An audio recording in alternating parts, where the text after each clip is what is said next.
E é claro que esses protestos no Brasil todo ganharam destaque também pelo mundo, a imprensa do mundo inteiro deu destaque a isso, foi manchete em vários jornais.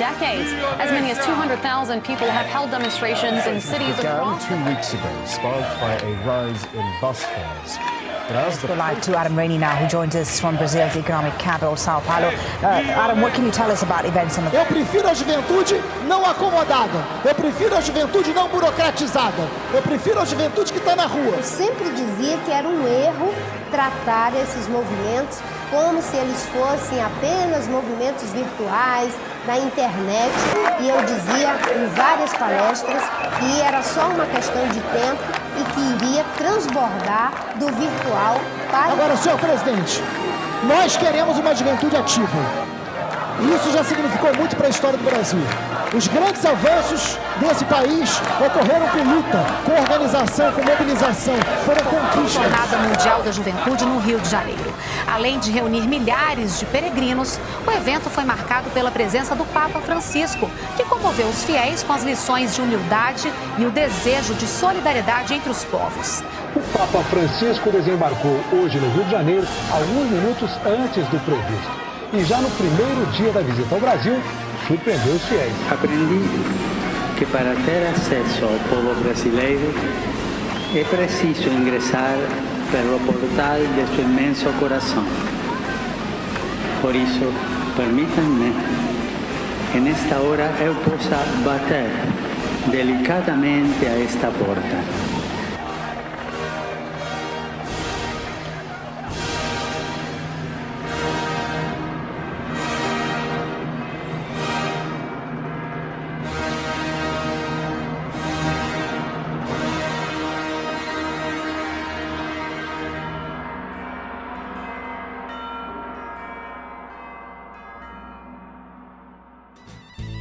Sempre que partir de dentro do seu coração, uma vontade de mudar e de fazer uma reflexão. Sua vida busque em você, alma querida, a serenidade em conquistar a beleza que está dentro de ti. O amor alimenta nossos corações. É uma força que transforma nosso ser. O amor é uma força que envolve nossos corações. Alimenta e transforma nosso ser. Protestos no Brasil, Copa do Mundo, reforma política, Papa no Brasil, Jornada Mundial da Juventude. O que o Espiritismo tem a ver com isso? O que o jovem tem a ver com isso? Está começando mais um podcast espírita. O Jovem em Transformação, as revoluções sociais. Pode crer. E nesse limiar de um novo tempo que virá, tente desvendar alguns segredos. Em cada estação, um novo sol irá brilhar. É só você acreditar. Meu nome é Ismael Maia. E hoje não são mais as entranhas do planeta que se agitam, são as da humanidade. A Gênese, Allan Kardec. Meu nome é Moisés Dantas e em matéria de paciência, se a paciência nos foge, urge reconhecer que perante as circunstâncias mais constrangedoras da vida, estamos todos nós no justo momento de conquistá-la. Rumo certo, Emmanuel. Olá a todos, meu nome é João. A frase do Leon Denis, no livro Espiritismo e Socialismo: enquanto não tivermos vencido o ódio, a inveja, a ignorância, não se poderá estabelecer a paz, a fraternidade, a justiça entre os homens, e a solução dos problemas sociais permanecerá incerta e precária. Olá, amigos e amigas. Meu nome é Paulo Iocanã. Sou trabalhador do Departamento de Infância e Juventude da Federação Espírita Paraibana. E a minha frase, na verdade, é uma passagem do Evangelho de Mateus, capítulo 10, versículos 34 a 36. Não penseis que eu tenha vindo trazer paz à terra. Não vim trazer a paz, mas a espada. Porquanto vim separar de seu pai o filho, de sua mãe a filha, de sua sogra a nora. e o homem terá por inimigos os de sua própria casa. Olá, pessoal. Aqui quem fala é Iliana. E a frase que eu trago é: quando a humanidade está madura para subir um degrau, pode-se dizer que os tempos marcados por Deus são chegados. Gênesis, Kardec.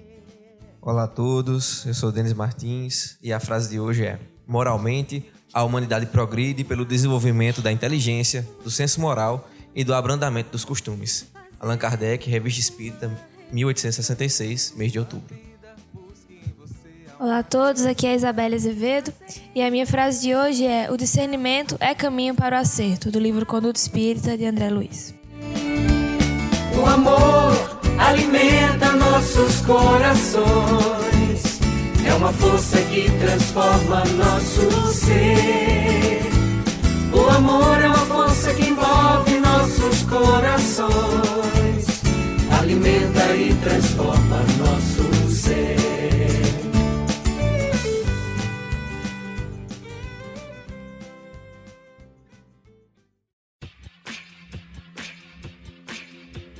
Leitura de e-mails. Pode crer.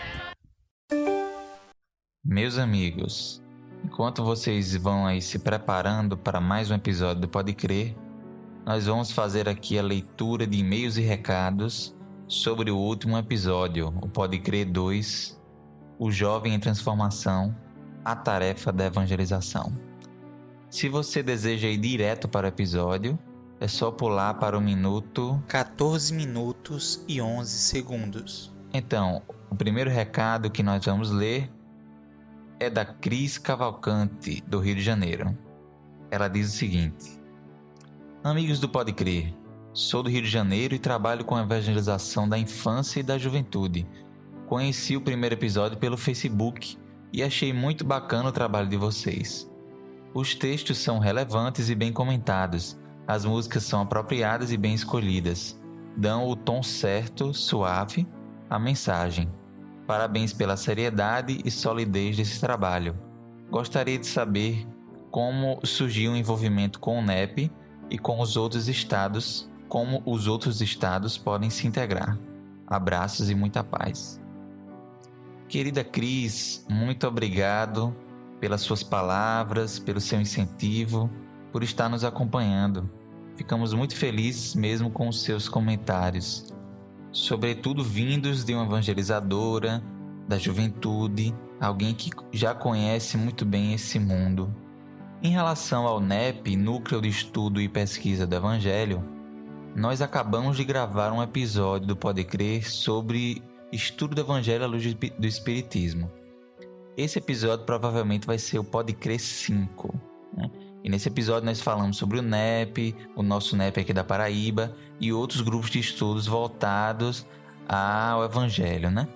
Mas você pode entrar no site do NEP, que é o febnet.org.br/NEP, né? Que é o NEP da Federação Espírita Brasileira, né? Quem está realmente capitaneando esse projeto.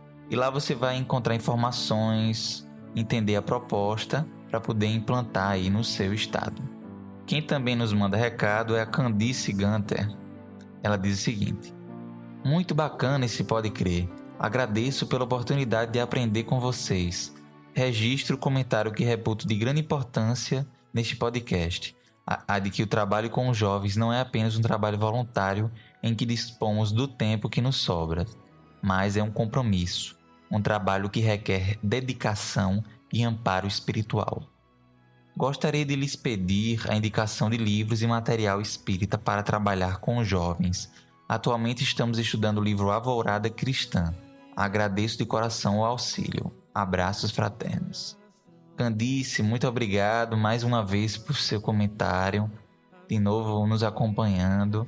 Agradecemos mesmo as suas palavras de incentivo, né? Em relação à indicação, nós já mandamos por mensagem alguns livros, mas como nós também comentamos em particular com você, nós pretendemos, né, utilizar essa sua ideia que nos deu inspiração para fazer futuramente, né, em breve, um episódio só sobre literatura espírita para a juventude.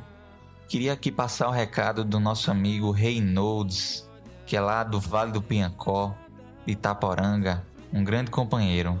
Ele disse que achou o programa belíssimo e ele gostou tanto que está passando lá na Rádio Comunitária Boa Nova e na Rádio Comunitária Portal do Vale.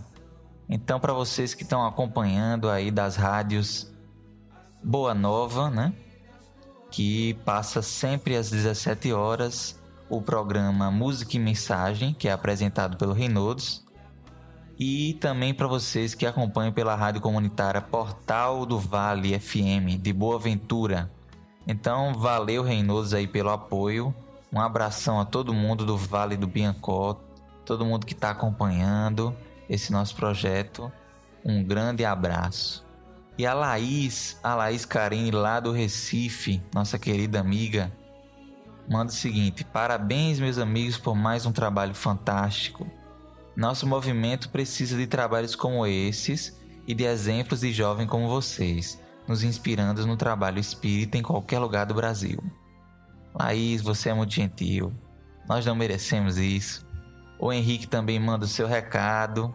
Um abração, Henrique, tá sempre conosco. E o João Pedro também manda a sua mensagem. Esse compartilhamento de experiências, acredito, diz o João Pedro, é fundamental para criarmos um movimento mais harmônico, fraterno e fiel aos princípios que abraçamos. Aprendi muito. O tema abordado calou fundo do meu coração, fazendo-me pensar na juventude como essa mola propulsora do progresso, um afã de levarmos o evangelho do nosso mestre, não só através das palavras, mas principalmente nas atitudes. Possibilitar aos jovens a conjugação do estudo com a prática é sedimentar no íntimo de cada um a coragem, a alegria e o bom ânimo para as lutas renovadoras. Isso faz pensar muito no nosso compromisso com a evangelização. Existe essa necessidade, é o jovem em transformação sob a luz da evangelização. Fico muito feliz em ouvir o Pode Crer, em ver e ouvir jovens contribuindo para a renovação da humanidade com aquele sotaque da Paraíba. É um trabalho, assim como de todos esse grupo, inspirador. Meu amigo João Pedro, você é muito show de bola, muito gentil, muita gentileza sua. A gente fica muito feliz, você está acompanhando sempre, está dando sugestão, está dando dicas e são verdadeiros apoiadores que fazem parte já desse podcast. O Dauro também manda o seu recado, o Dauro também lá do Pode Saber, que é a grande inspiração para o nosso podcast. Diz o seguinte: Emmanuel fala que a tarefa mais nobre a qual uma pessoa possa se dedicar é a de evangelizador, na sua forma mais ampla e completa. Então é isso, meus amigos. Muito obrigado, Dauro, e a todos também que mandaram seus recados, mas nós não tivemos como ler aqui. Infelizmente nós não temos como ler todos, mas todos os recados que a gente recebe, nós respondemos.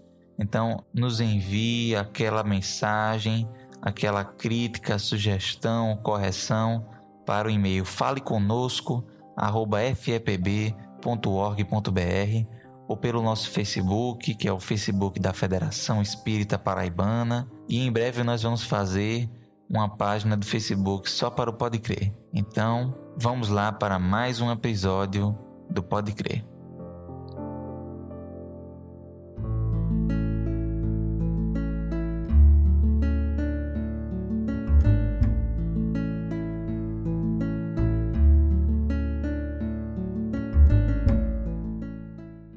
Então, pessoal, com muita alegria começamos mais um Pode Crer, podcast jovem para jovem de todas as idades, né? E aqui estamos recebendo novos amigos, né? A Isabelle, o Denis, a Lili, né? E vamos convencionar agora que Lili é a Iliana e o Paulo e o Canã. Então, companheiros, eu queria que vocês falassem de onde vocês vêm, o que vocês fazem. Dá um oi aí para os nossos companheiros que estão ouvindo o Pode Crer. Bom, eu já falei, mas eu repito. Trabalho aqui na Federação Espírita Paraibana, no Departamento de Infância e Juventude. Bom, só explicando Lili, né? No movimento espírita eu não sou conhecida como Iliana, então sintam-se à vontade. Eu também faço parte aqui da Federação Espírita Paraibana, do DIGE, e no momento faço também parte do Departamento de Artes com o Grupo Ânima. Eu sou de Recife, da Federação Espírita Pernambucana, faço parte do Departamento de Infância e Juventude, né, da evangelização, e também das atividades do NEP, né, Núcleo de Estudo e Pesquisa do Evangelho. Eu quem? O Denis, né? Eu, Isabelle, eu faço também parte do DIGE, sou evangelizadora da casa, evangelizanda da casa, e também faço parte do Departamento de Comunicação, da COM, e junto com a Lili, a gente faz parte do DAI, Departamento de Artes, com o Grupo Ânima, e o Grupo Harmonia e Luz e o Canto e Luz.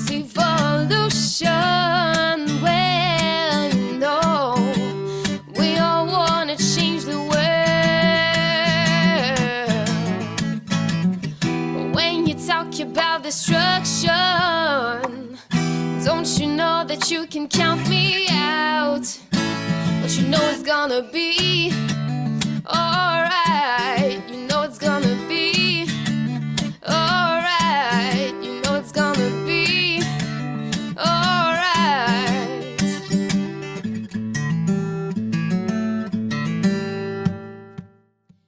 Então a ideia hoje é bater um papo sobre toda essa onda de protestos e mudanças que estão acontecendo no nosso país. E nós vamos aqui bater esse papo, né? O que é que a doutrina diz sobre isso? O que é que a juventude está pensando? Nós temos aqui jovens de várias idades, né? A ideia é discutirmos. Óbvio que a gente nem sempre vai chegar no denominador comum, e o interessante é isso, discutir sem se propor chegar à verdade ou à conclusão absoluta. Então, esses protestos que vem acontecendo, essa onda de mudanças, quando é que surgiu, né? Nós já ouvimos falar aí nos noticiários, né, que começou em junho, por volta de junho, o que na verdade não foi o início, sim, mas a intensificação desse movimento que começou protestando em relação às tarifas de ônibus, mas depois ganhou proporções muito maiores, aderiu outras pessoas de várias idades, outras temáticas, né, envolviam os protestos, como a corrupção no nosso país, como a falta de investimento em algumas questões básicas e o exorbitante valor gasto na Copa das Confederações e que será gasto para a Copa do Mundo, né, de preparação para a Copa do Mundo. E temos também, só para contextualizar, estamos também tendo o privilégio de receber o Papa Francisco no nosso país. E está ocorrendo a Jornada Mundial da Juventude, ou seja, né, a quantidade de coisas que estão acontecendo nesse ano 2013, nesse momento, é de se espantar mesmo e vale a discussão. É interessante ressaltar, né, Ismael, que nós aqui estamos falando da nossa realidade, né, do nosso país, mas que na realidade é uma tomada de consciência global, né? Nós estamos vendo o povo despertando para um bem comum, para um bem geral, né? Em grande maioria das nações.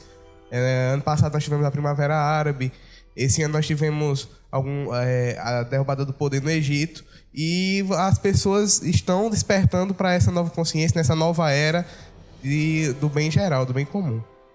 É verdade, Moisés, é uma tomada de consciência a nível mundial mesmo, e quando a gente percebe que a gente não consegue muito bem identificar de onde vem essa vontade, de onde vem essa motivação, é difícil achar as lideranças, né? Acho que a gente pode começar a discutir por aí, né? E onde esse movimento surgiu, né? Como é que ele surgiu?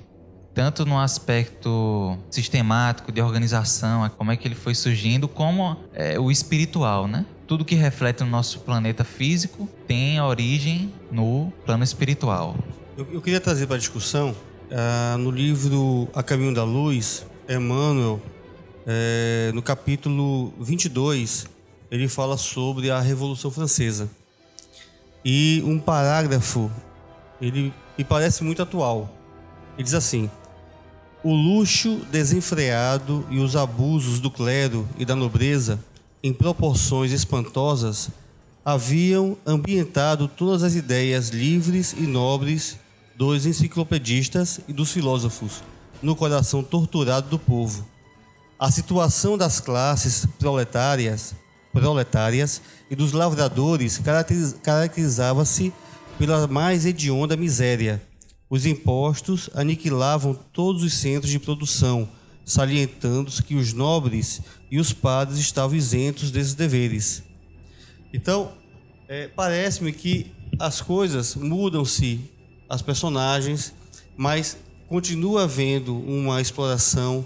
A gente verifica por parte da classe política abusos de poder, abusos, os altos salários, privilégios os mais variados, e a gente então verifica uma parte da população, que não é pequena, ainda fora, ainda à margem do mínimo necessário, ou seja, mergulhado na miséria.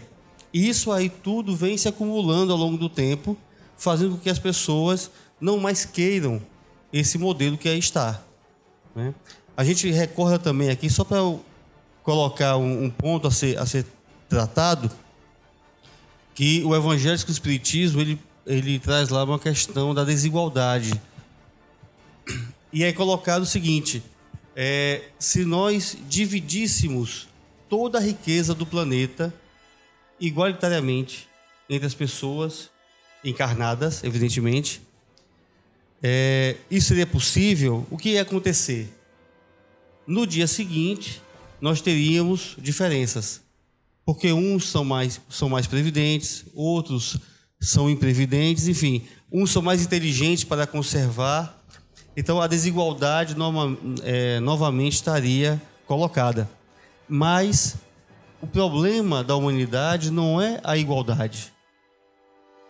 Os espíritos falam que é inútil a gente tentar uma igualdade em termos materiais. O que eu acredito que a gente não poderia conviver ou aceitar é a miséria. Até porque pobreza e riqueza são coisas relativas. Eu sou muito rico para alguns e sou muito pobre em relação a outros. Agora, a miséria é você prescindir do básico, do que dá pelo menos a dignidade ao ser humano, né? Ainda sobre o aspecto espiritual da questão das revoluções, né? No capítulo 18 da Gênesis de Kardec, São Chegados os Tempos, Kardec coloca algumas mensagens de espíritos falando sobre processo de revolução astronômica e também revoluções sociais, espirituais e morais. O interessante é que eles relacionam o que parece, a um olhar desavisado, algo sem conexão, as revoluções, os ciclos da natureza, em termos de universo, com as revoluções morais e sociais, né? Eles falam que a matéria também influencia o espírito, assim como o espírito influencia a matéria. Então, não é de se admirar quando a gente perceber situações de revoltas, de guerras, né, de protestos, porque conscientes de que somos e que existe uma lei espiritual que nos governa, né, um Criador que é a providência, que não nos deixa desamparados, nós sabemos que a ordem impera no final das contas, né, e no início das contas. Então, não existe nada fora do lugar, não existe caos do ponto de vista espiritual. Então, é necessário que hajam embates, guerras, confrontos de ideias para que mudanças ocorram. Como nós dizemos ainda no plano de expiação e de provas, esses embates são violentos, nos causam muitas dores, né? Sofrimentos às vezes desnecessários pela nossa imprevidência, mas que nunca percamos a consciência de que há um poder maior nos regendo e encaminhando todo esse processo de revoluções, né, para um fim cada vez melhor. João, e sobre isso, você mencionou aí o texto da Gênese. Eu queria até fazer uma leitura, que é o trecho justamente que eu retirei para a minha frase inicial, E está lá na Gênesis, que justamente fala dessa necessidade das lutas, né, dos embates ainda na nossa condição, né? Ele diz o seguinte: mas uma mudança tão radical como a que está se elaborando não pode realizar-se sem comoções. Há inevitavelmente luta de ideias. Desse conflito forçosamente se originarão passageiras perturbações, até que o terreno se ache aplanado e restabelecido o equilíbrio. É, pois, da luta das ideias que surgirão os graves acontecimentos preditos, e não os cataclismos ou catástrofes puramente materiais. Os cataclismos gerais foram consequência do estado de formação da Terra. Hoje, não são mais as entranhas do planeta que se agitam, são as da humanidade. Então, eu achei assim essa parte da Gênese muito esclarecedora, né? Principalmente porque nesses últimos anos a gente tem estudado muito, a gente tem discutido muito sobre a transição planetária, né? Muitas vezes até se atendo às questões meramente materiais, ao que vai acontecer com o planeta, se vai acontecer uma catástrofe, né? E já dizia Kardec que essas transformações, na verdade, seriam de cunho moral, né?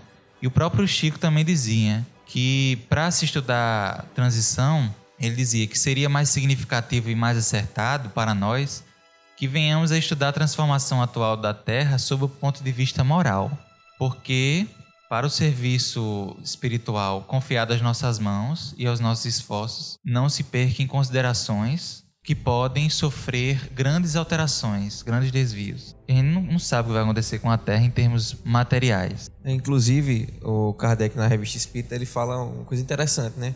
A respeito dessas revoluções, dessas transformações, que elas ocorrem de duas maneiras, né? Aliás, em dois polos, vamos dizer assim, no polo físico e no polo espiritual ou moral, né? Que foi o que Ismael falou. E ele fala o seguinte também, ó, que esse duplo progresso se realiza de duas maneiras.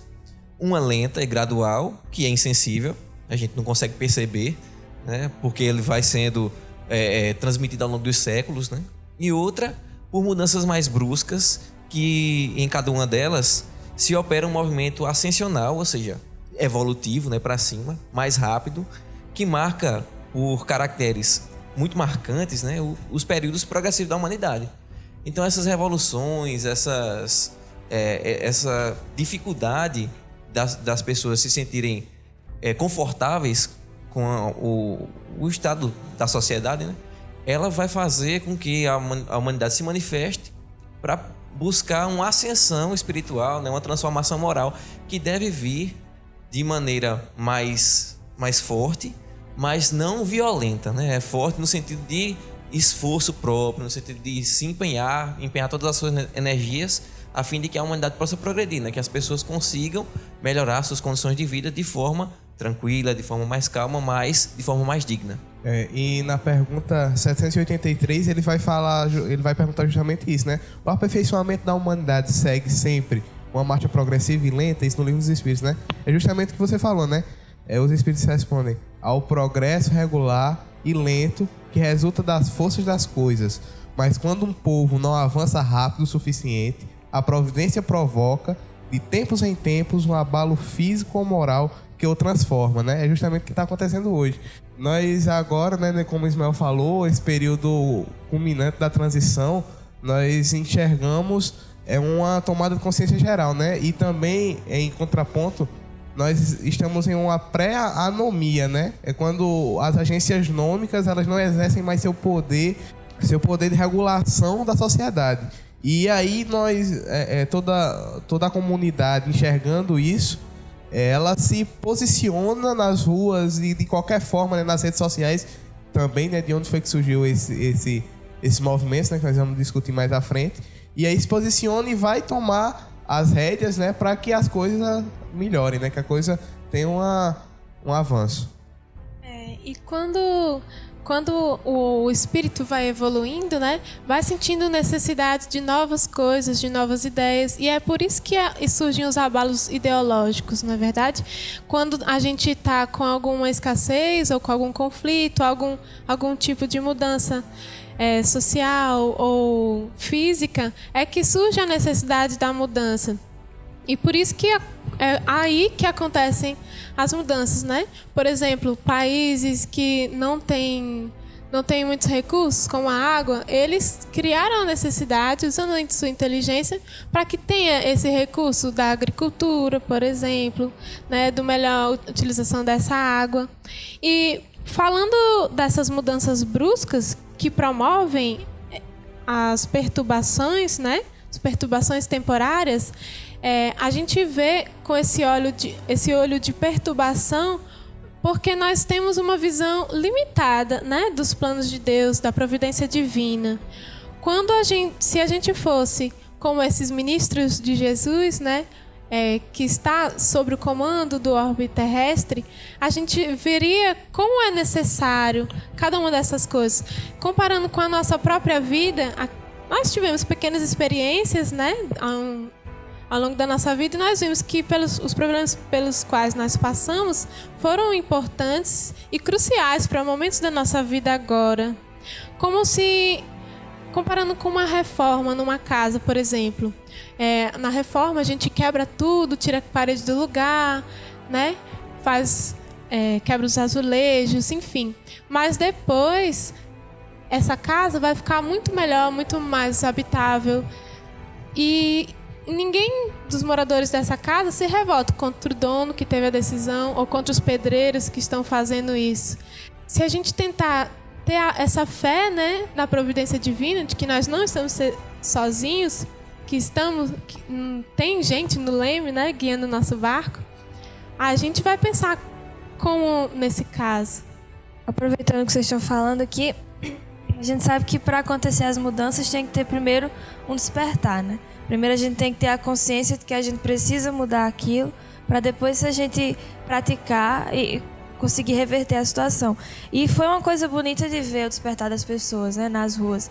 Porque, de repente, não era mais só os 20 centavos. Era corrupção, era política e tudo. E quando você ligava a TV e você via as pessoas reclamando de tudo aquilo, eu mesma, eu era uma pessoa muito horrível, porque eu via os casos de corrupção, as coisas...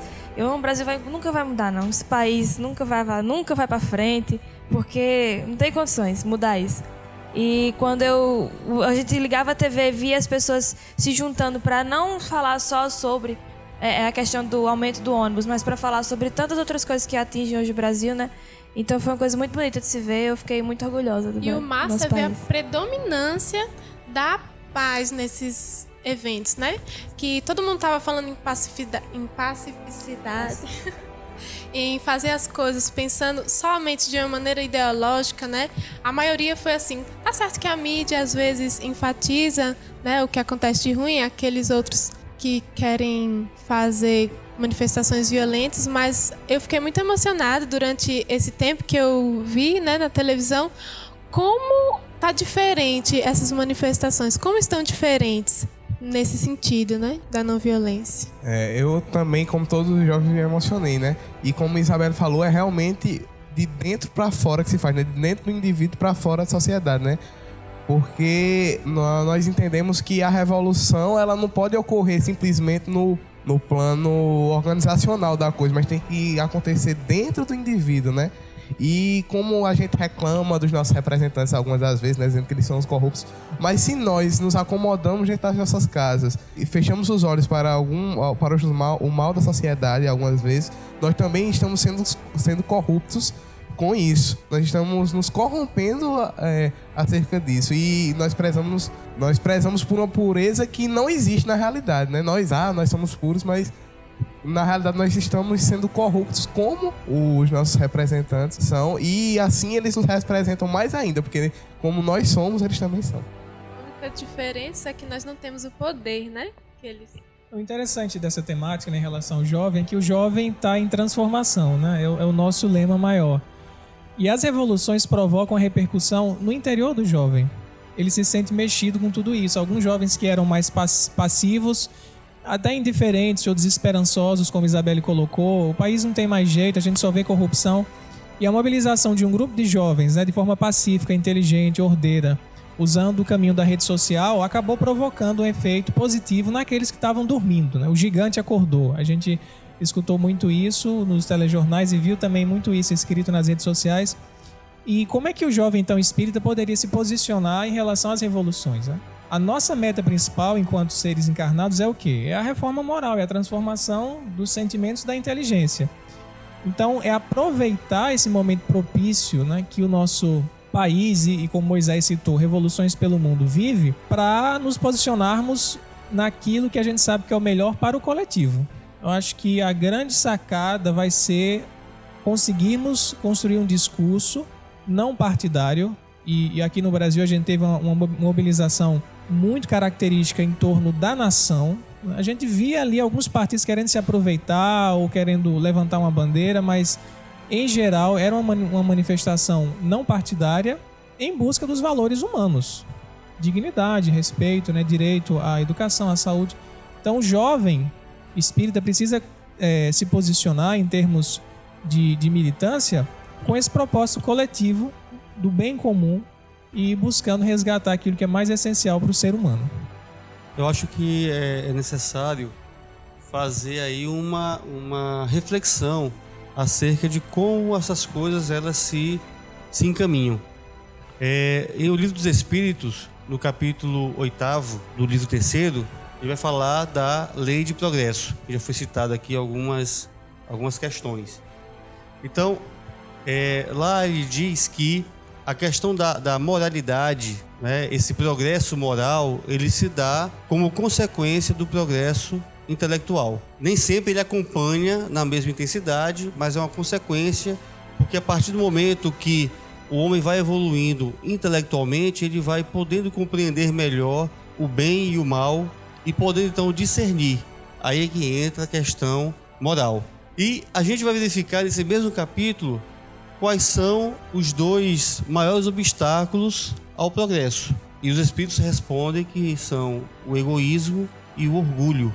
Então, nesse processo todo, a gente vai verificar que as pessoas começam a se inquietar em verificar que existe uma desigualdade muito grande na sociedade em que a gente vive, né? Existem muitos desmandos, mas a gente precisa refletir mais a fundo. É necessário nós conseguirmos anular a causa de tudo isso, que a gente chega no fórum íntimo de cada um de nós, que aí é o orgulho e o egoísmo. É por isso que eu trouxe aquela passagem de Mateus, que fala, que inclusive o próprio Evangelho que o Espiritismo traz no capítulo Moral Estranha, de que o Cristo não veio trazer a paz, mas sim a espada. E a gente reconhece nisso exatamente o conflito interno. Quer dizer, o Cristo trouxe um novo paradigma para a humanidade, de que para que você conseguisse o reino dos céus, que aí é um reino que está dentro de cada um de nós, você teria que necessariamente entrar em conflito com o seu eu de até então, que é um eu egoísta, é um eu orgulhoso, não é? Então não há como você vencer ou chegar nesse reino sem você entrar em conflito e vencer a si próprio, se curvar diante de si mesmo. E eu estou falando isso por quê?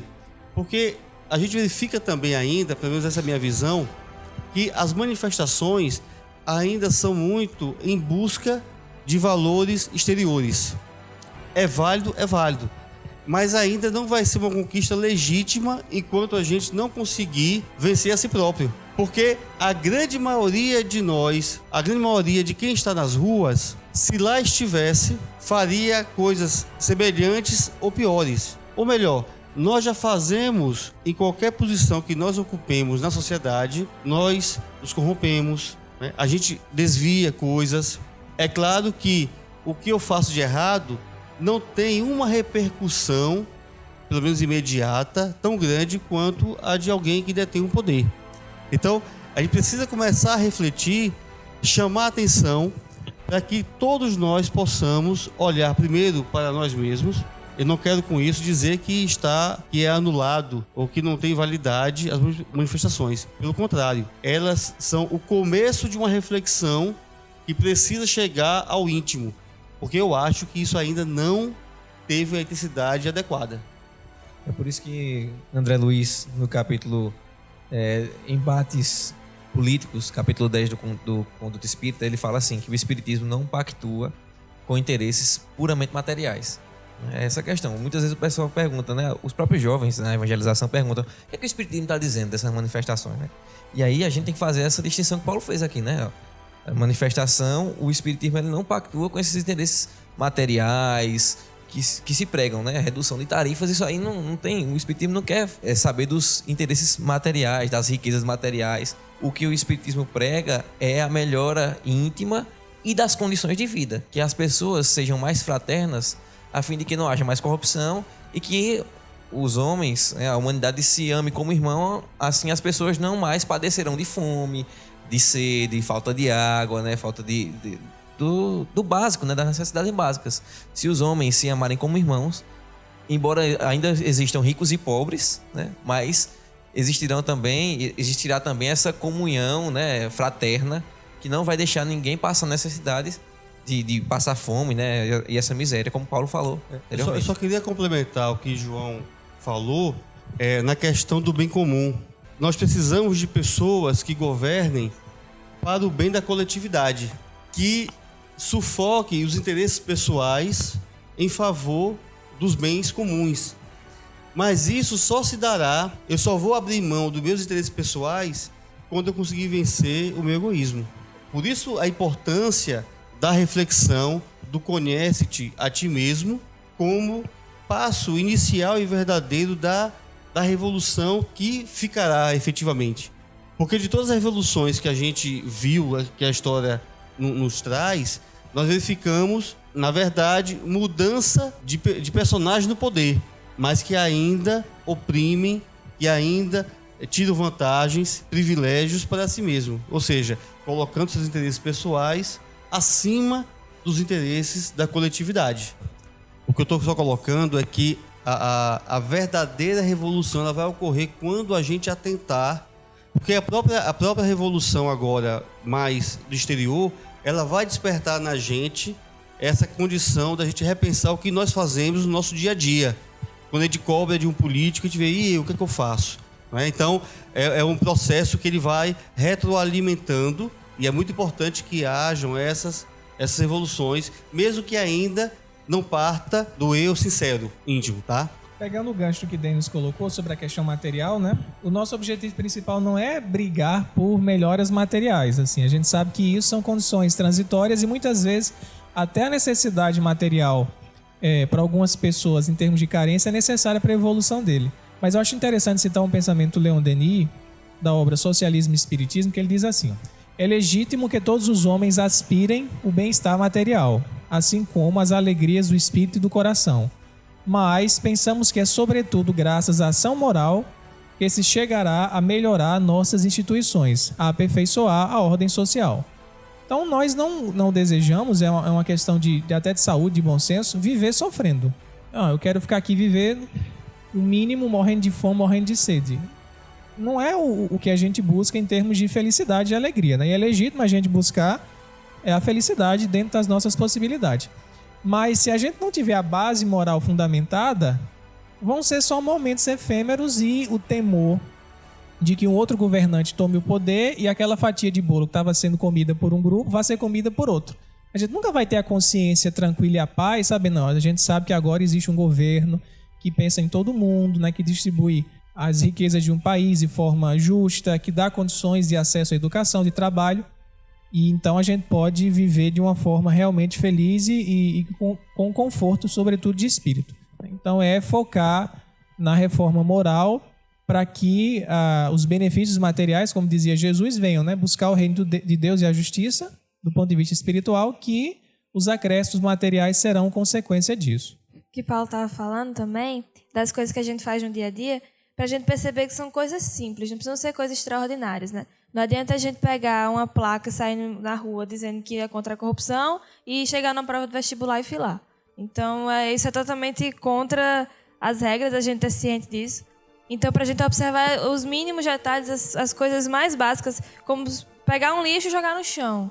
Porque, em última análise, essas questões políticas, as questões estruturais do próprio governo, as políticas partidárias, as políticas de governo e o modo de se governar e se direcionar o país, elas têm a necessidade de se reger por princípios morais, né?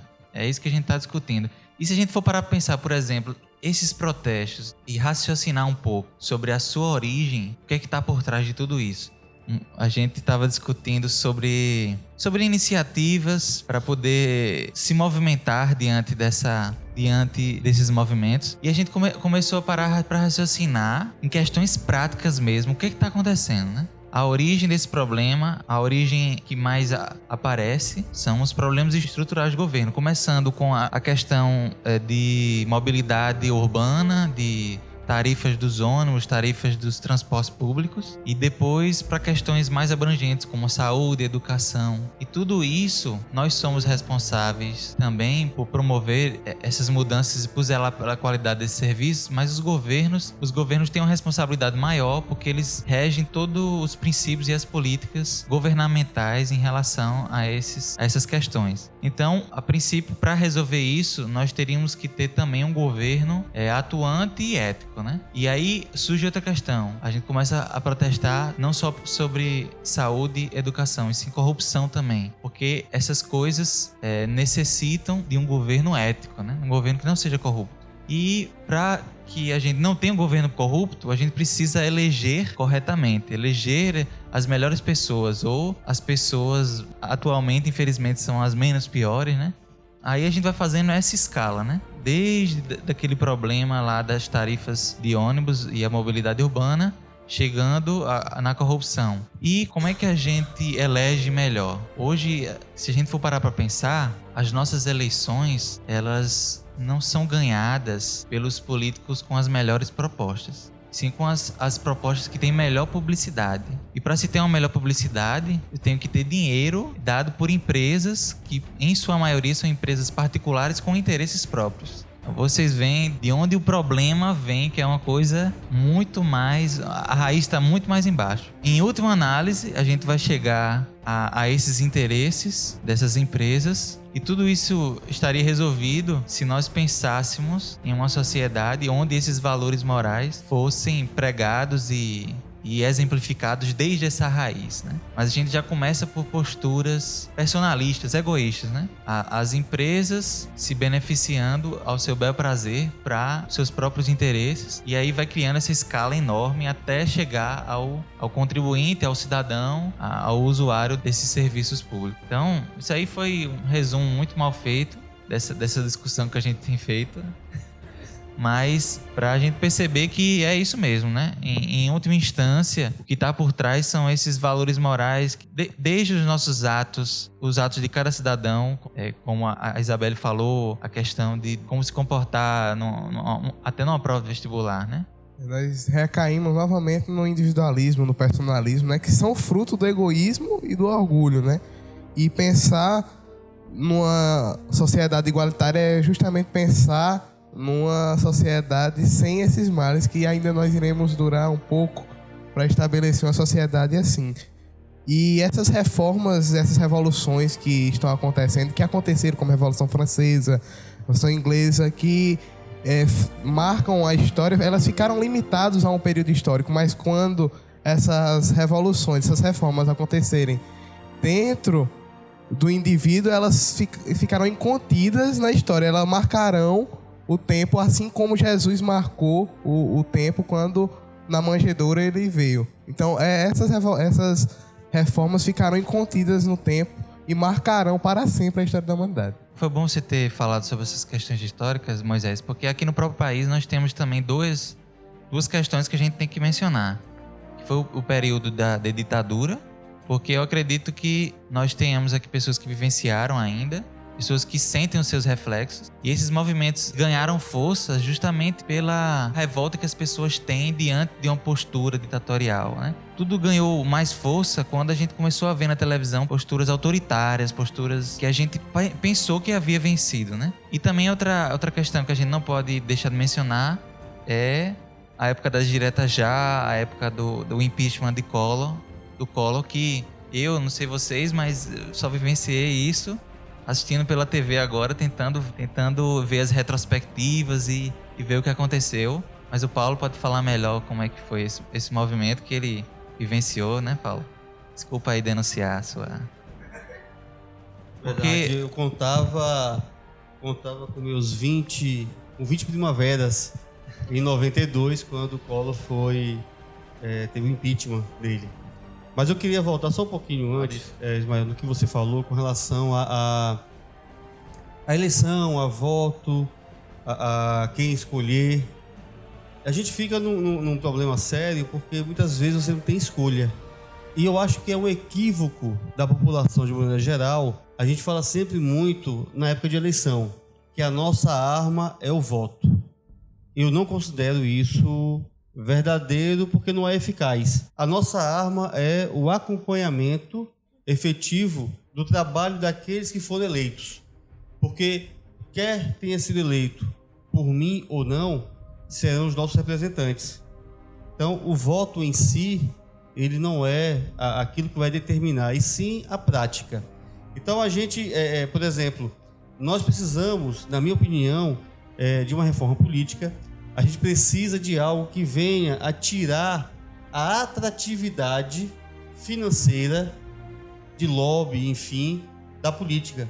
Porque a política ela é uma carreira. É onde a pessoa vê a condição de se dar bem para si mesmo, para seu grupo, para sua família. Então, a gente precisa colocar as pessoas irem à política como forma de querer efetivamente contribuir como cidadão, dar a sua parcela de contribuição para a sociedade. Né? Então, aí voltando um pouco aqui, vocês falaram sobre o impeachment de Collor. Primeiro presidente eleito diretamente depois da ditadura militar. Nós tivemos logo depois, então, o colégio eleitoral, que foi a eleição do Tancredo Neves, disputando com o Paulo Maluf, mais um voto indireto, um voto no Congresso. E aí aquela história toda, o Tancredo não conseguiu assumir, veio desencarnar antes e o Sarney assumiu, e depois veio as eleições de 89, principalmente polarizada com Lula e o Collor no segundo turno. E a gente acompanhou aquele processo todo, foi quando eu votei pela primeira vez, e a gente acompanhou o processo do Collor, e você verifica que é um processo que não é tão parecido assim com o processo de hoje. Eu, pelo menos, eu faço uma leitura de que naquela época o Collor ele quis comer o bolo muito sozinho. Ele não quis repartir com uma série de políticos, do Congresso, enfim. E interessante também que naquela ocasião você não tinha as redes sociais. Então a Globo, a mídia televisiva, sobretudo, foi quem estimulou mais esse processo dos chamados caras pintadas, né, daquela juventude toda que foi às ruas.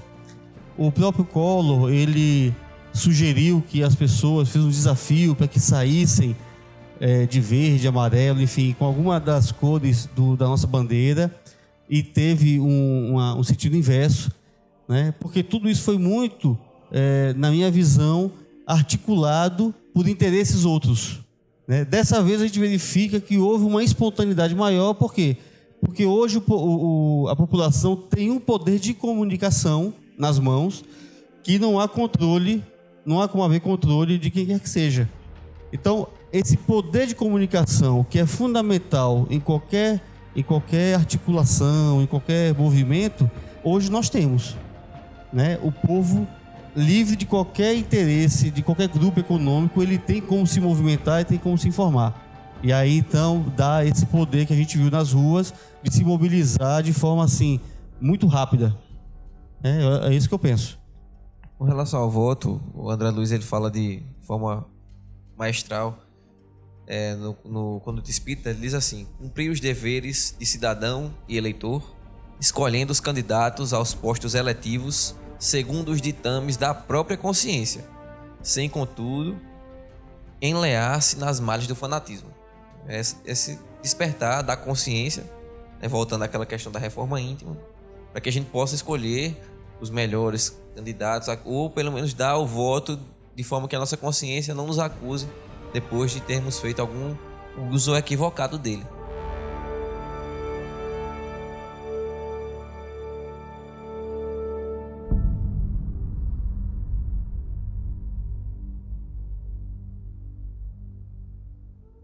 Então eu queria aqui trazer uma questão para a gente pensar juntos aqui. Esse movimento que a gente observou, a princípio não teria uma liderança fixa, né, que a gente possa localizar, né? Surgiu através de uma manifestação organizada pelo movimento Passe Livre, mas depois de alguns protestos, eles mesmos afirmaram que o objetivo deles foi cumprido e que eles não mais estavam direcionando aqueles manifestos, né? E então, um movimento sem liderança, o que é que vocês acham? Isso é preocupante? Até que ponto isso é muito bom e até que ponto isso se torna preocupante? O que é que a doutrina diz sobre isso? Eu vou trazer aqui, eu queria trazer um pedaço do texto As Aristocracias, que está lá em Obras Póstumas, de Allan Kardec, que diz o seguinte: em nenhum tempo, nem no seio de nenhum povo, os homens em sociedade hão podido prescindir de chefes. Com estes deparamos nas tribos mais selvagens. Decorre isto de que, em razão da diversidade das aptidões e dos caracteres inerentes à espécie humana, há por toda parte homens incapazes que precisam ser dirigidos, homens fracos que reclamam proteção, paixões que exigem repressão, daí a necessidade imperiosa de uma autoridade. E aí eu jogo para vocês, vamos lá discutir sobre isso. Então, assim, respondendo a questão, né? Será que é um bem a gente não ter liderança ou será que é um mal? No atual contexto que a gente vive, de mundo de provas e expiações, onde reina, infelizmente, a ignorância, é preciso que hajam líderes. Como Kardec disse aqui, né? Para governar as paixões, para ter a proteção e tudo mais. Quando um dia o nosso mundo for um mundo povoado por seres sábios, né? Que têm inteligência das leis espirituais e sejam moralmente corretos, então não vai precisar mais de um governo, a não ser para fins de regulamentação de questões técnicas, né, de sociais, é preciso ter isso, mas não aquele que diga, você tem que fazer isso ou aquilo. Cada um já vai saber o que tem que fazer e já vai viver. Então, nesse texto de Kardec, né, ele analisa logo no início a palavra aristocracia, Aristos, que é o melhor no grego, e Kratos, o poder. Então, o poder dos melhores. E ele faz uma análise histórica da evolução da humanidade e mostra que esse melhor significou diversas coisas durante o tempo. Então, houve uma época que esse melhor era a força. Quem tinha mais força era o melhor daquele grupo e governava. Até antes disso, João, teve o dos anciãos, né? Teve os mais velhos, depois foram para os mais fortes. Aí os clãs, né? Naquelas organizações de família, os que tinham mais idade, bem lembrados, maior. Até famílias, né? Quem tinha o mais velho mesmo. Pode continuar. Tinha mais experiência, né? Depois da força, ele coloca a questão do nascimento, né? Aqueles que já viviam segundo a linhagem, né, real e herdavam o poder. Ele coloca o dinheiro como consequência a isso, a inteligência e, por fim, a questão moral, que nós ainda não chegamos, né? Então, a gente pensasse assim, do ponto de vista espírita, qual seria a melhor forma de governo? Há um governo ideal? Né? Então, a gente rebuscando as páginas de André Luiz, a gente percebe que nas colônias, em especial o nosso lar, existe uma ordem por méritos. Então seria meritocracia, né? E não aquele que consegue, como Ismael colocou, fazer alianças com empresas X ou Y que tenham dinheiro e que consegue fazer campanhas publicitárias, tem o melhor marketing, etc. Mas sim os que demonstram ter tempo de serviço, ter inteligência, ter devotamento à causa do próximo. E essa ideia aqui, se a gente for remontar a antiguidade grega, já encontrava eco em Platão e Aristóteles. Né? Na política de Aristóteles vai colocar que o propósito da cidade é que os cidadãos desenvolvam virtudes. Olha só o ideal aristotélico, né? Tanto é que Allan Kardec nos diz que um dos espíritos que colaboravam com a codificação, daqueles espíritos, eram espíritos remanescentes da filosofia grega. Né? Nominalmente Sócrates, Platão, Aristóteles fazia parte do time e devia estar ali por trás também ajudando o pessoal na revelação da nova doutrina. Então, a ideia de cidade para ele é o quê? Um lugar onde as pessoas se reúnem para desenvolver virtudes, desenvolver talentos. Platão, na República, vai dizer que o governante ideal, o rei filósofo, como alguns costumam dizer, deveria ser escolhido por seus méritos intelectuais e morais. E ele dedicaria a vida inteira a isso. Então, como Paulo colocou, não haveria regalias. Você tem um mandato, se aposenta e passa a vida inteira recebendo aquele salário de aposentado porque foi governante. Então, na verdade, um mercado. Né? Você quer ser vereador, quer ser deputado, para usufruir das regalias que essa situação nos dá. Então, se a gente colocasse assim, olha, se você for ser governante, você vai ter um tempo X, um salário X, né, justo, e vai se dedicar só àquilo. Pouquíssimas pessoas se interessariam em participar da briga que a gente vê aqui no Nordeste, infelizmente. Né? Eu pude vivenciar isso no sertão. existem mortes por causa disso. No sertão existem famílias que brigam umas com as outras e tem símbolos até de animais, o crocodilo lutando contra o pato, e isso vira gerações e gerações, e é uma disputa sangrenta. Eu vi isso em Patos no sertão, e quem viveu no sertão também sabe que existe isso, né? E aqui na capital do litoral a gente vê isso de uma forma mais disfarçada, né? Uma capa intelectual, mas por trás tem as mesmas forças odiosas querendo governar a todo custo. Então, Allan Kardec, nesse texto sobre as aristocracias, lança uma pergunta que é muito pertinente, né? Ele diz assim, que o ideal é a gente chegar, né, no governo dos que têm o intelecto e a moralidade, né, bem desenvolvidos, e nos pergunta o seguinte: semelhante estado de coisas, um governo daqueles que são bons do ponto de vista espiritual, será possível com o egoísmo, o orgulho, a cupidez que reinam soberanos na terra? Será que será possível acontecer isso? No nosso panorama é mais fácil você dizer não, isso não vai acontecer, a gente só vê partido mudando partido, mas não muda nada. Kardec diz o seguinte: responderemos terminantemente, sim, não só é possível, como se implantará por ser inevitável, a lei de evolução. Por instinto natural, os homens procuram seu bem-estar. Se não o acharem completo no reino da inteligência, procurá-lo-ão em outro lugar, né? Algures. E onde poderão encontrá-lo, senão no reino da moralidade? É como se a gente fosse se cansando, né? E esse desgaste de ver pessoas corruptas nos levasse a buscar. Gente, não está dando mais conta a gente ficar aqui indo atrás desses caras que têm uma lábia. A gente não está mais feliz com isso. Vamos buscar então outra ordem de governo. Então a gente vai buscar a questão moral. E Kardec termina dizendo: para isso torna-se preciso que a moralidade sobrepuje numericamente. Quando a gente tiver um número, né, maior de pessoas moralmente corretas e o processo democrático da escolha ainda vigendo, esse número maior vai eleger candidatos moralmente corretos. Eu acho muito importante isso que o João está dizendo, né?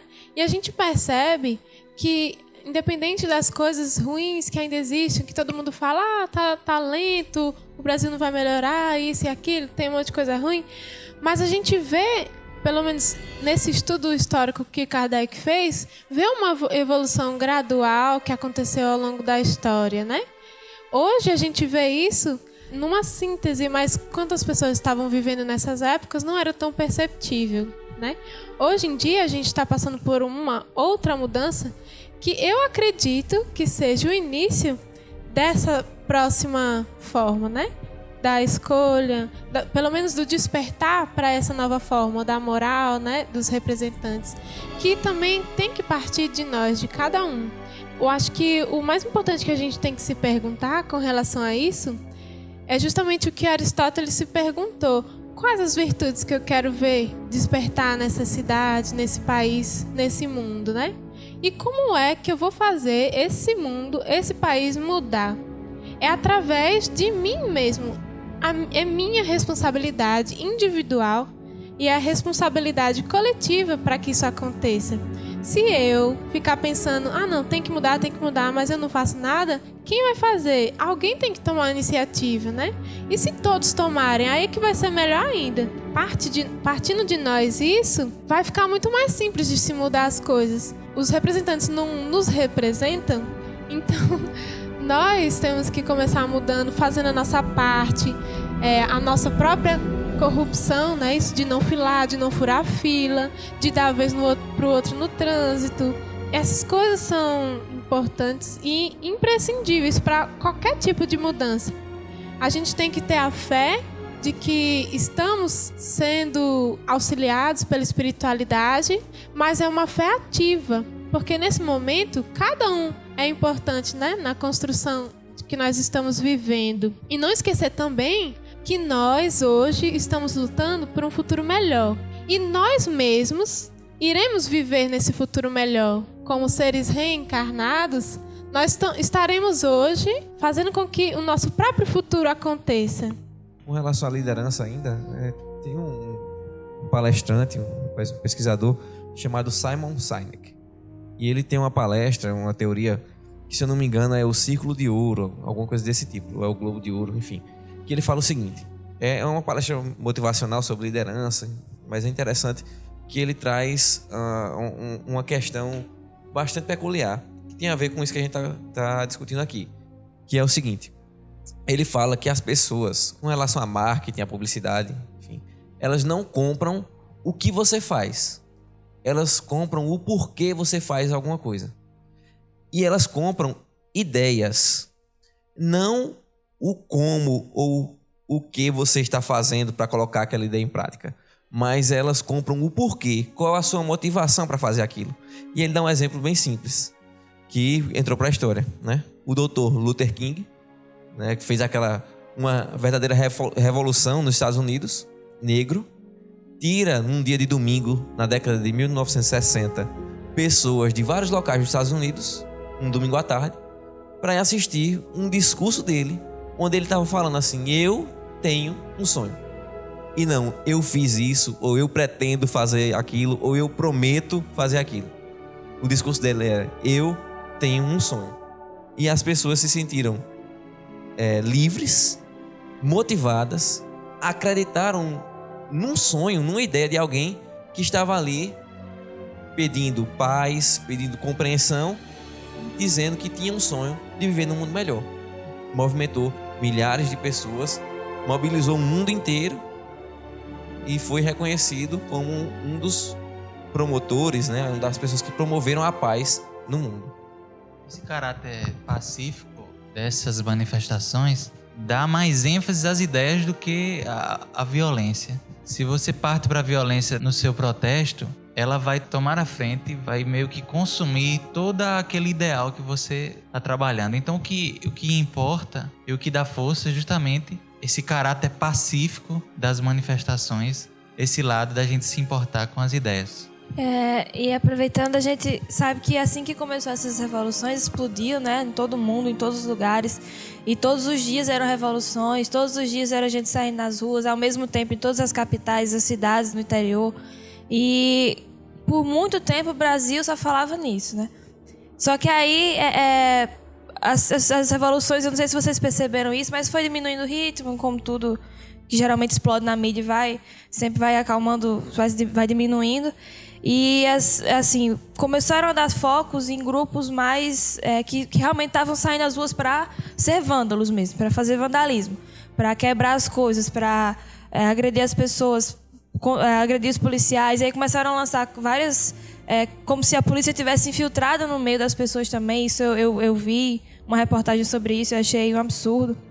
E aí você vê de repente as coisas saindo do foco da revolução pacífica para a revolução da violência, para o vandalismo. E como nada é por acaso, coincidentemente, ou não, se existisse a coincidência, né, a visita do Papa chega.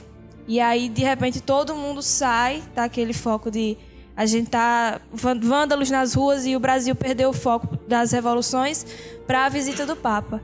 Então eu achei muito, assim, bem interessante isso, porque hoje a gente liga a TV e vê o discurso do Papa, né, vê as belas palavras que ele trouxe. Nós espíritas, a gente respeita muito, né, a imagem do Papa como esse ser católico, superior.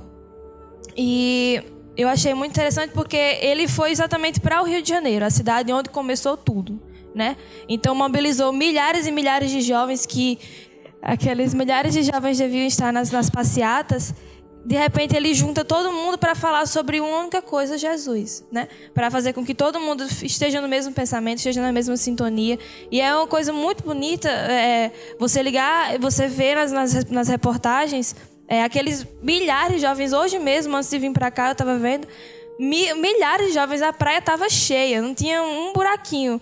E todo mundo falando, ouvindo o discurso do Papa, ouvindo ele falar. Então foi uma coisa realmente muito boa para o Brasil agora, nesse momento de revoluções. Eu só queria tocar no assunto, porque existem papas e papas. Uhum. Então, nós, na doutrina espírita, a gente sabe que a hierarquia sacerdotal de qualquer instituição, ela não implica, pelo menos na Terra, não corresponde às questões morais. Então, o Papa Francisco, e aí esse nome Francisco, sendo referência a Francisco de Assis, ele precisa ter uma postura coerente com aquilo que ele escolheu. E Francisco de Assis, ele representa na Idade Média, a referência da tentativa de se voltar ao cristianismo primitivo, tendo em vista as pompas da igreja, enfim. Enquanto o mestre não tinha sequer uma pedra para reclinar a cabeça, a igreja estava nesses abusos de poder, de riqueza, as terras, existia todo esse poderio, como existe ainda hoje, mas esse Papa, ele vem, Francisco, vem resgatar, e aí o carisma que ele tem é que eu acho que é interessante. Eu acredito que se fosse outro Papa, talvez a repercussão não fosse tão significativa como é hoje. Então, ele vem tendo, paulatinamente, ele vem quebrando alguns protocolos, ele vem recusando algumas regalias, algumas mordomias que são incompatíveis com a vivência do Cristo. Então ele vem quebrando pouco a pouco as barreiras, isso é que eu acho fundamental.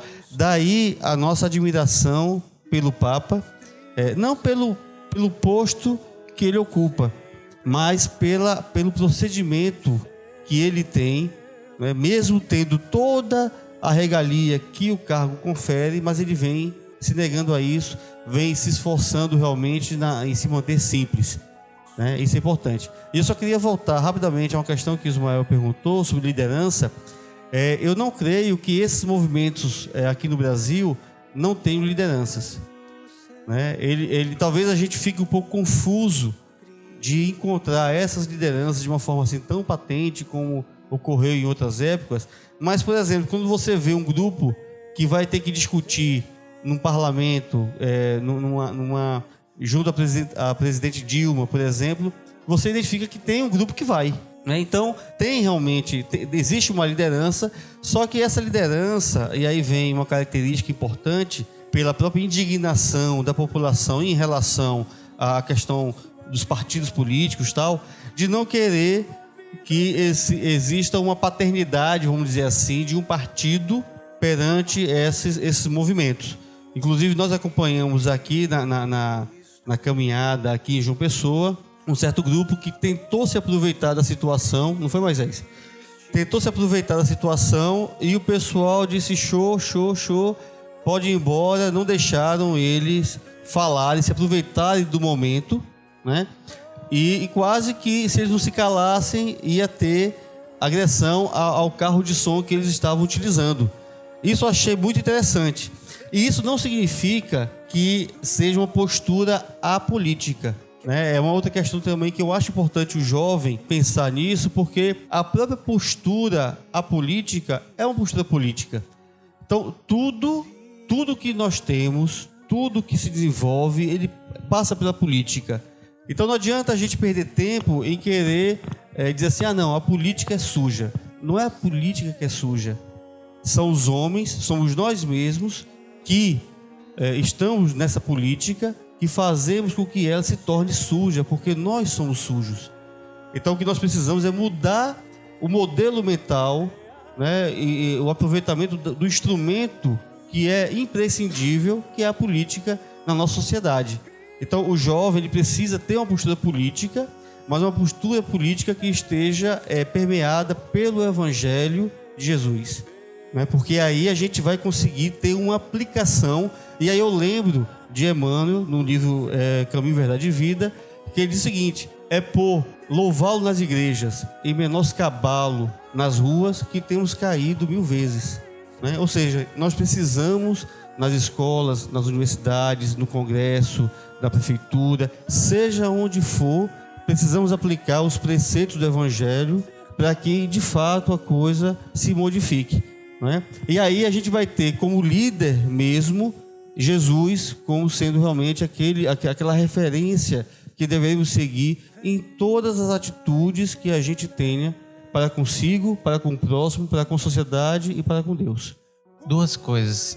Primeiro, que você falou sobre o Papa, eu também achei muito providencial a vinda dele e o significado que ele tem dado ao pontificado dele, E a gente cada vez mais se admira com as atitudes e eu achei realmente interessante você ter trazido essa questão das lideranças novamente. Foi uma questão que nós jogamos justamente para chegar a essa conclusão, que sempre nós temos líderes, né? Porque aparentemente esses movimentos não tinham lideranças. Mas será que nós realmente não temos elas? Ou será que nós não conseguimos identificar muito bem, nós não conseguimos ver? Até o nosso amigo lá de Belo Horizonte, o Guilherme, ele disse que conversou com alguns desses jovens que promoveram algumas dessas passeatas, principalmente lá em Belo Horizonte, né? Ele disse assim, que ele ficou impressionado como é que esse movimento estava basicamente na mão de 5 jovens. Como é que eles motivaram isso e eles alimentaram isso, né? Pelo menos lá, né? A gente sabe que o número é bem maior, mas como realmente existe uma minoria que motiva, que precisa ser direcionada, né? Ele conversou e trouxe até alguns aspectos do evangelho, sem dizer que eram questões morais tiradas da mensagem de Jesus, e que o pessoal achava interessante e perguntava: onde é que você tirou isso? Aí uma das pessoas até disse: eu já sei, você tirou do livro O Monge e o Executivo. Mas eu só queria complementar rapidamente dizendo o seguinte, que o jovem que nos escuta, e aí jovem, vamos estender isso, né, ao espírito jovial que cada um de nós deve ter, ele deve ter como referência exatamente pessoas que tenham práticas éticas. Então aí a gente vai entrar no outro paradigma. Ou seja, nós não temos compromisso nenhum, ou não devemos ter nenhum compromisso com a antiética, com a desonestidade, né, com a corrupção, porque é muito comum a gente verificar, até pelo orgulho que nós carregamos, não, aquele candidato que eu votei e ganhei, eu fico defendendo muitas das vezes práticas que ele tem, que são semelhantes, são iguais a outros que eu não tinha votado e que eu criticava. Então, nós temos que ter um compromisso com a ética, com a verdade, né? Não precisamos estar atrelados a ninguém. Então, a referência que a gente tem que ter não é de uma pessoa que que tem um cargo YX, a exemplo do Papa, né? O Papa, ele tem minha total admiração pelo que ele tem feito na prática até agora. Não tenho compromisso com ele se de repente ele começar a descambar para outras práticas, que eu acredito que não vai ser o caso, não é? Mas, assim como também não tem que ter um compromisso com qualquer espírita que só fale certas coisas, mas a prática não seja uma prática cristã, uma prática que esteja embasada no Evangelho, né? Isso eu acho importante o jovem ter esse ideal, ter essa referência que é a ética, né? Que é fazer ao próximo aquilo que nós gostaríamos que eles nos fizessem. É legal ver isso, né? E voltando ao Papa como uma representação, né, de um pilar que a gente possa tomar como referência e que a Igreja Católica toma, né?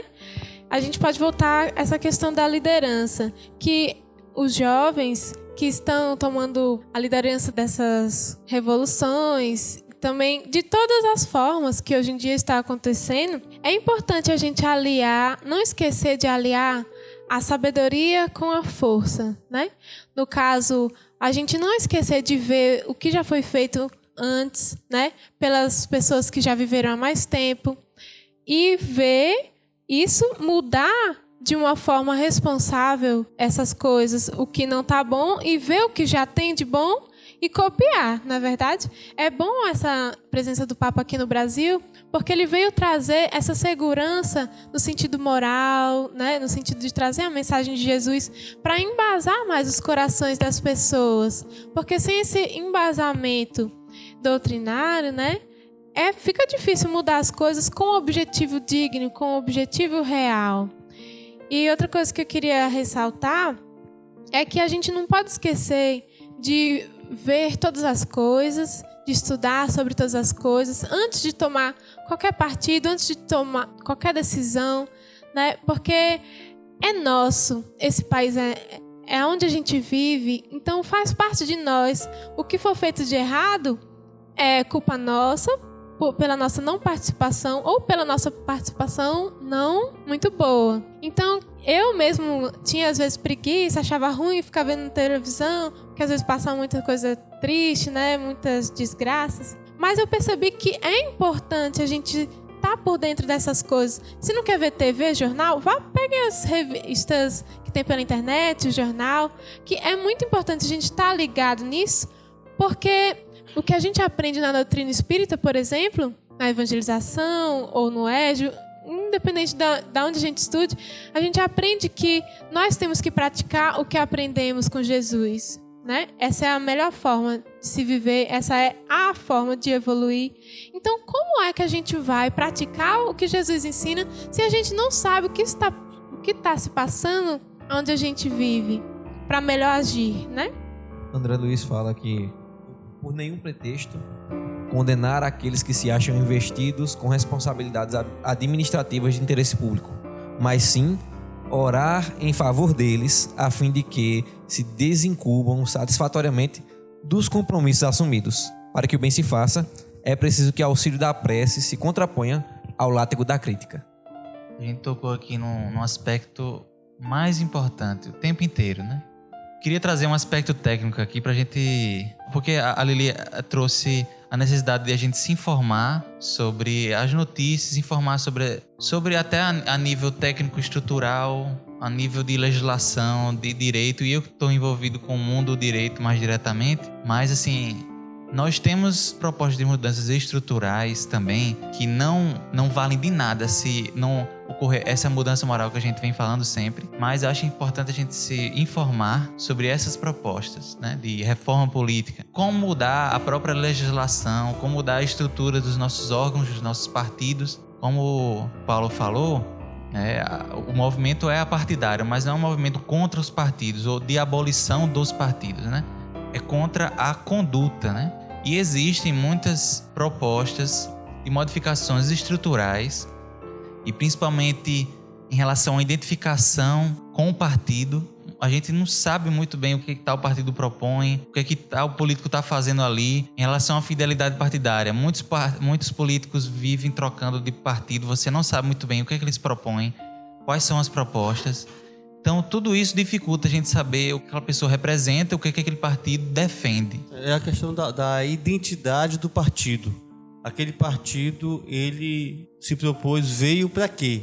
Então, a gente verifica que uma plataforma de governo é preciso que ele realmente coloque mais claramente a que se propõe e, sobretudo, que a gente possa acompanhar o que vem sendo efetuado ou executado pelos parlamentares ou executivos daquele partido, se é coerente com a plataforma que ele defende. Agora, não sei se eu poderia já fazer uma colocação aqui de um assunto que eu acho que é importantíssimo, já que a gente se propõe em falar o jovem em transformação, que é exatamente a postura dentro das revoluções. Porque o nosso imediatismo, a nossa impaciência, o nosso querer que as coisas deem saltos, muitas das vezes nos faz utilizar da violência para exatamente acreditando que isso vai fazer com que a gente alcance mais facilmente ou mais rapidamente aquilo que a gente defende. E na verdade nós temos estudado e visto na história que isso tem um efeito contrário. E quando você lidar com um governo que é autoritário, ou que utiliza das forças que ele detém nas mãos, como a polícia militar, né, como alguns órgãos utilizados para executar a opressão, tudo que eles querem é exatamente uma violência da nossa parte, da parte da população, porque aí justifica aquilo que eles utilizam. E aí a gente não pode deixar de registrar que, ouvindo o Pode Saber dos nossos irmãos lá, nossos amigos lá de BH, a questão do Gene Sharp, do livro Da Ditadura à Democracia, e que tem um vídeo, é um documentário sobre a vida deste homem. Eu não conhecia. Ontem eu assisti a esse vídeo. O livro ele pode ser encontrado em PDF, Da Ditadura à Democracia. Mas o que é essencial é a gente verificar os exemplos da defesa que ele faz de uma série de atividades que você pode ter não violentos, 198 dicas, vamos dizer assim, lições, para que você possa utilizar isso e ter eficácia naquilo que se propõe. Isso é que eu acho muito interessante, porque os jovens que nos escutam, que eles não entrem nessa onda da violência, porque eles vão estar se comprometendo e não vão estar contribuindo com a revolução verdadeira que tem que ocorrer. Isso é que eu acho importante, ou seja, que todos assistam a esse vídeo, leiam esse livro porque ele vai dar uma luz muito interessante de como a gente se comportar, especialmente na época da informação, né, que nós vivemos.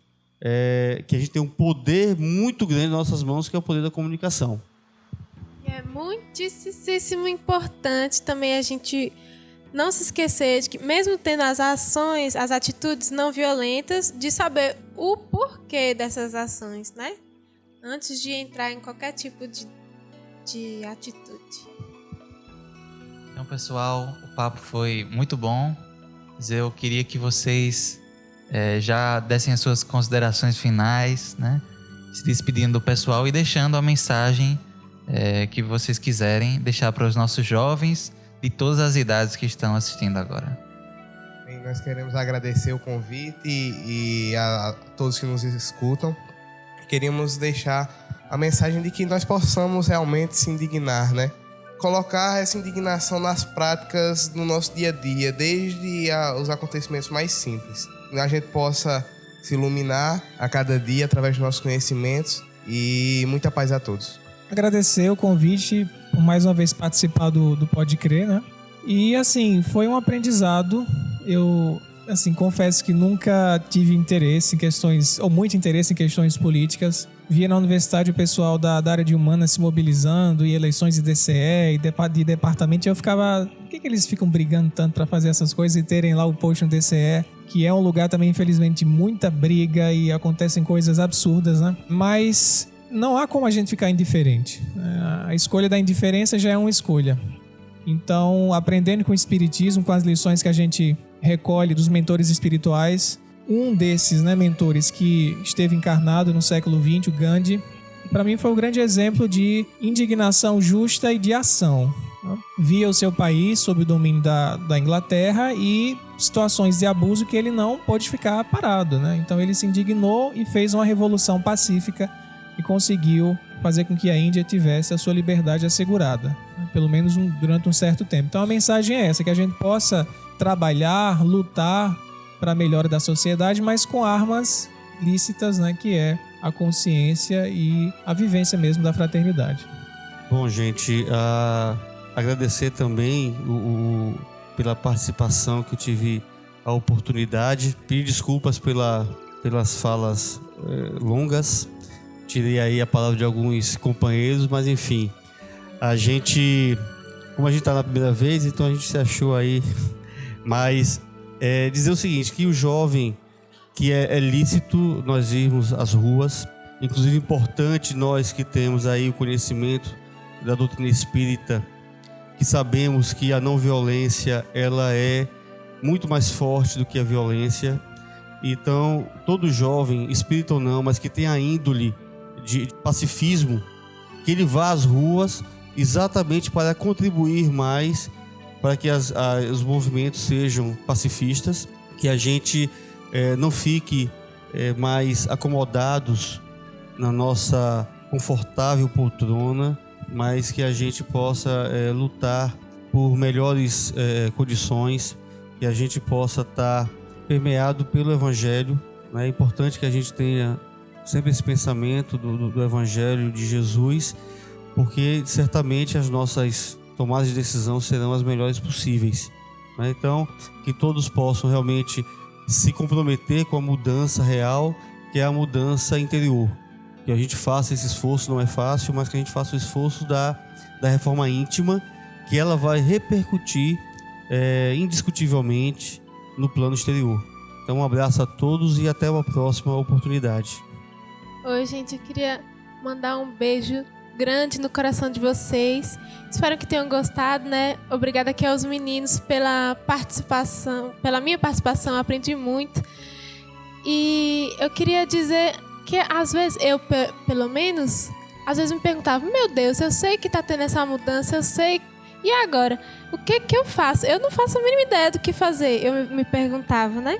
Só que aí, refletindo, lendo, estudando, eu fiquei, calma, não se aveste, né? Faça o que está ao seu alcance. E o que estava ao meu alcance, o que está no meu alcance, Lili, agora neste momento, é divulgar o que eu já aprendi de bom, de fraterno, para aqueles que estão ao meu redor, principalmente pelo exemplo, que nem sempre as pessoas gostam de escutar, querem escutar, né? Mas o exemplo muda muito e a gente percebe isso ao redor se tiver um pouquinho de atenção. E orar, principalmente orar também, a atitude do exemplo e da oração são as indispensáveis nesse momento. Obrigado, pessoal. Para mim também, obrigado a todos, obrigado pela oportunidade, né? A gente queria agradecer essa chance de estar aqui, de novo com os amigos paraibanos. Fica o abraço desse pernambucano, que é metade paraibano também. E a mensagem final é: andar com fé eu vou, que a fé não costuma falhar. Bom, agradecer também pela oportunidade, foi um prazer estar aqui. Essa questão da gente estar sempre discutindo, acaba aprendendo mais, né? E poder também levar esse conhecimento para vocês é muito bom. E eu acho que todos já falaram bastante aqui o que a gente tem que fazer. E a minha mensagem final é que a gente sempre tenha consciência de que tudo me é lícito, mas nem tudo me convém. Então a gente vá às ruas, lute pelos seus direitos, mas com a consciência de que a gente não pode destruir tudo para conseguir o que a gente quer. Ontem, vindo de Recife a João Pessoa, nós vivenciamos diretamente o que é estar no meio dessas mudanças. Pessoal, a gente está aqui trabalhando, reivindicando um movimento apolítico, um movimento social, um movimento que está pedindo aqui, reclamando uma necessidade de cada pessoa, de cada cidadão. Realmente a gente tem que ter esse cuidado, porque é um movimento que vem dizer aqui que as pessoas aqui em Marlã estão sofrendo. Essa é a grande reivindicação, esse é o grande diferencial. Água, porque nós não temos água. Essa é a grande reivindicação. Não é uma reivindicação política. Nós temos a reivindicação daquela que está no dia a dia, precisando muitas vezes fazer o mingau da sua criança que não tem água. Esse é o movimento preto, esse é o movimento de João Sufoco. E vivenciamos situações distintas, né?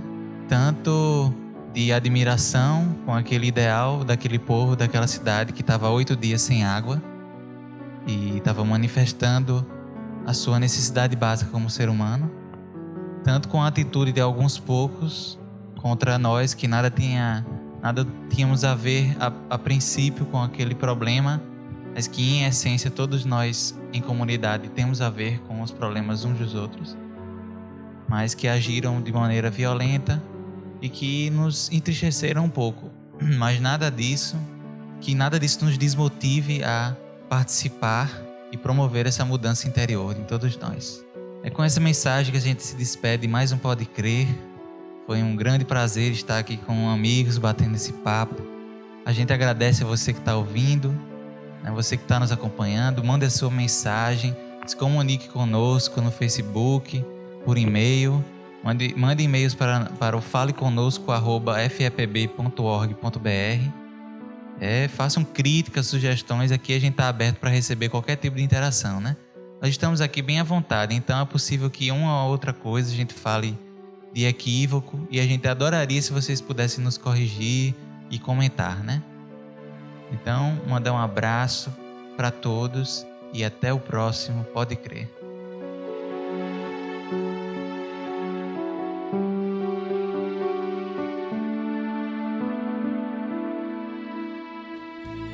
Sempre que partir de dentro do seu coração, uma vontade de mudar e de fazer uma reflexão. Sua vida busque em você, alma querida, a serenidade em conquistar a beleza que está dentro de ti.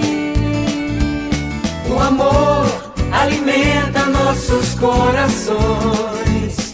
É uma força que transforma nosso ser. O amor é uma força que envolve nossos corações, alimenta e transforma nosso ser.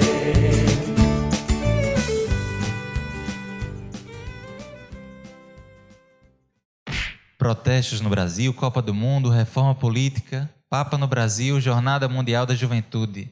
Está começando mais um podcast espírita.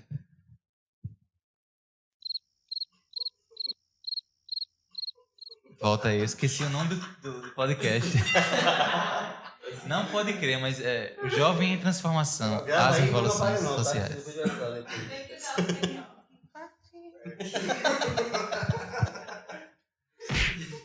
É uma coisa totalmente fora do atrapalhei todinho agora, edita aí. Perdi a linha de raciocínio também. Enfim, mas era isso aí. Só pra gente iniciar essa discussão, que eu acho importantíssima, um trecho do texto As Aristocracias.